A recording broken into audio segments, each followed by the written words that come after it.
Hello everyone, my name is Georgia Taylor Aguilar and I am the Artist Development Curator at the Tetley in Leeds. My pronouns are she, her, and I am really delighted to welcome you to this Panic Promoting an Artist Network in the Crisis interview with Kevin Devonport, one of our bursary artists. So before we start, just a little bit about Panic. Panic stands for Promoting an Artist Network in the Crisis. It is led by, with and for artists within the Leeds City region.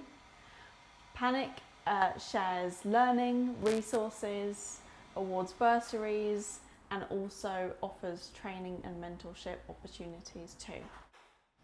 And today we are here with the brilliant Kevin Devonport, one of our bursary awardee artists. And we're here in his studio at Assembly House in Armley to talk a bit about his work and his bursary project, and also just so you can get to know him a little bit more. So, hi Kev. Hi. You right? Yeah, I'm great. Good. Yeah.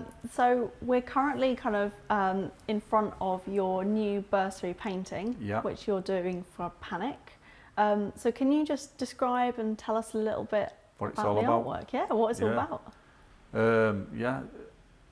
The subject matter overall is the pandemic, which I was a bit reluctant to do a painting, based on that, because it's just been bombarded, as you can see, on the internet. But my whole idea of it was then I thought it's a big moment in history, and if 20 years time come by and me as an artist had never contributed anything to this, this big moment, big thing that's happening at the time, it just won't seem right. So I thought I'd just do one painting and one painting only with the pandemic. And this is a style that it's evolving really. I've got a bit of a fondness for still life. I like traditional forms of art. Yeah. So I'm telling the story basically with objects. So if you go through obviously, the face masks, and the locks represent the lockdown. I've used the tarot quite a lot in other projects that I've been using. Yeah. And the tower card is significant. It means cataclysm, where everything falls in around you. A big upheaval, which is exactly what we're all experiencing now. Yeah. And I've got the handcuffs here, and that just represents where people think where a lot of things where we can be going. I think we're losing a lot of social freedoms, social gatherings, people heading towards a cashless economy. Where a cashless economy would just make us all into slaves to a system really. I mean, how would a travelling community survive? They won't have a choice of doing that. So in terms of the starting point for this work, it's starting from the pandemic, but also you're thinking about all of the wider ideas around kind of the concept and just all of these other really challenging points where it's really good opportunities to reflect on this past year and a bit, 2 years now. Basically it's telling a story with objects, and the idea I've got behind that, it's similar to my tarot paintings that I've done in the past, where when I studied my sociology degree, one of the interests that I had was people's attachment to materiality, the different meanings we put to objects, and how they can basically get a life of their own. And so I can tell a story with just material objects. And the paints and brushes that comes in it just seems so many people have just ways of dealing with lockdown, which I know through myself. I'm more equipped to dealing with seclusion and isolation. Was one of the things was creativity, or maybe reading, but that's a type of escapism from this. So where's your kind of starting point for choosing and selecting all of these different objects? Because the pandemic is such a huge overarching, complicated thing that we're really struggling to get our heads around. So how do you go about from the pandemic, which is so huge, kind of selecting which objects to kind of put into your paintings really, and narrowing it down? It's just the objects, like I said, like that have them meanings that represent certain things. Yeah. And so the tarot's a really good tool because if you look at the major arcana, it does the life's journey. Mm-hmm. And this is somewhat like upheaval. I mean, it don't have to necessarily perfectly fit in for the pandemic, but it could be someone's relationship breaking down and losing the home, and you know, it's just a big upheaval. We experience the old things in our different ways. Yeah.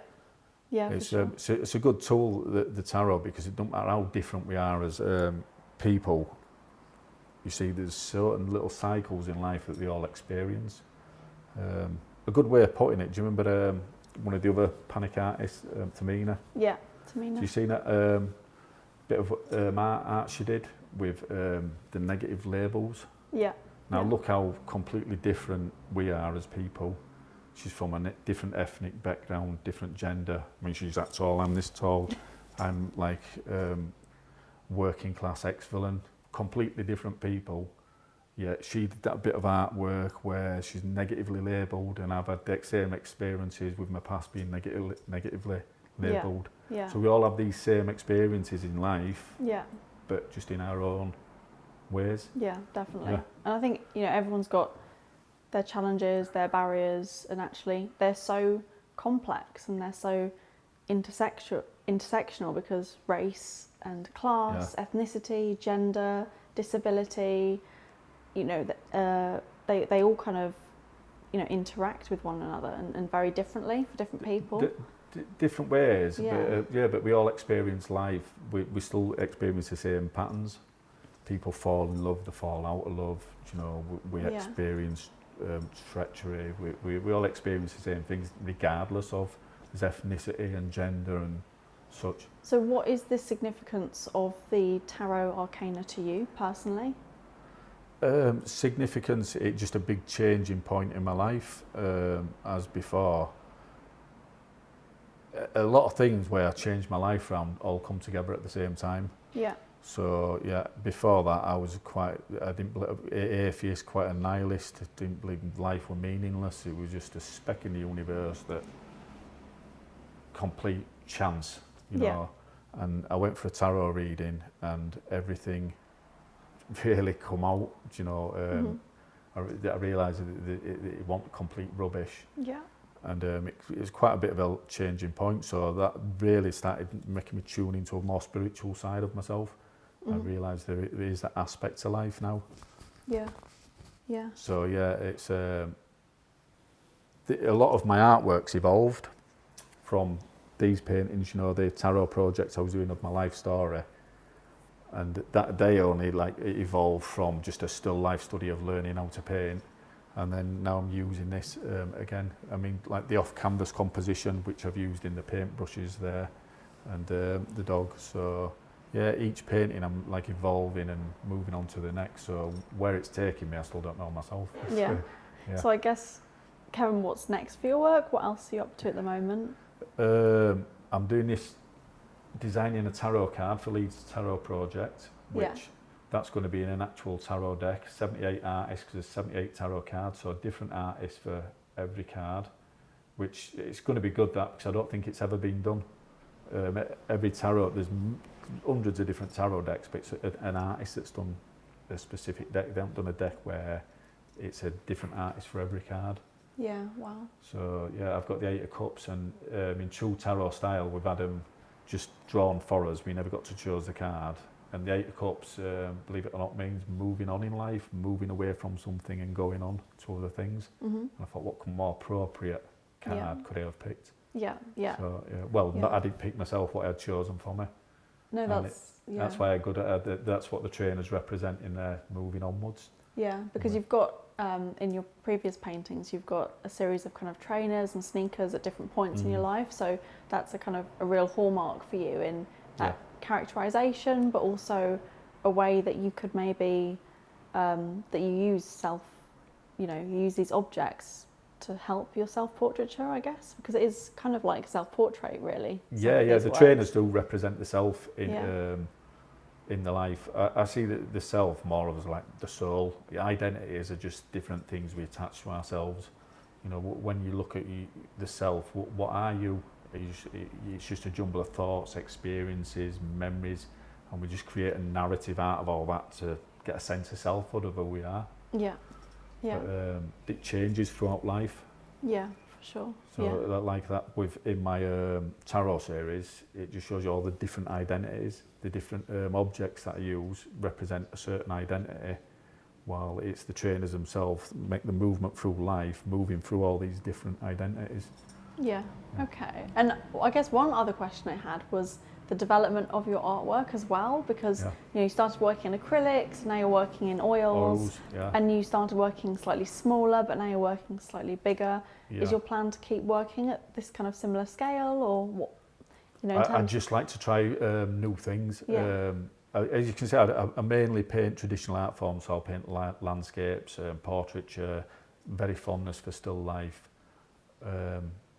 But I just like experimenting new things, so just trying new things completely out. I've had discussions down here with other artists where they say, oh, painting, there's nowhere to take it, everything's been done.